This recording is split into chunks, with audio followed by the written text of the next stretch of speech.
નમસ્કાર મિત્રો, વિડીયોમાં તમારું સ્વાગત છે। તો મિત્રો, અત્યારે હાલની ખૂબ જ મોટી અને દુઃખદ ખબર સામે આવી રહી છે। ત્યારે મિત્રો તમને જણાવી દઈએ કે વેરાની સરકારી છાત્રાલયમાં આગ લાગી। જી હા મિત્રો, અત્યારે હાલની આ ખૂબ જ મોટી અને દુઃખદ ખબર સામે મળી રહી છે। ત્યારે મિત્રો તમને વધુમાં જણાવી દઈએ કે તાપી જિલ્લાના વેરા શહેરમાં તાલુકા શાળા નજીક આવેલા સરકારી છાત્રાલયમાં આગ લાગી હતી।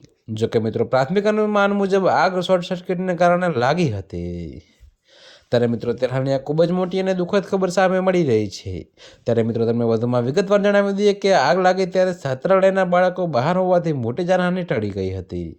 જોકે છાત્રાલયમાં રાખેલા સામાનને ભારે નુકસાન થયું છે। જોકે મિત્રો વેરા ફાયર બ્રિગેડની ટીમે તાત્કાલિક પહોંચીને આગ પર કાબુ મેળવ્યો હતો। જી હા મિત્રો, તો ત્યારે હાલ માટે આટલું જ। મળીશું નવી અપડેટ સાથે। અને જો તમને અમારા વિડીયો પસંદ આવતા હોય તો વિડીયોને લાઇક, કોમેન્ટ, શેર અને અમારી ચેનલને સબસ્ક્રાઈબ કરવાનું ભૂલતા નહીં મિત્રો।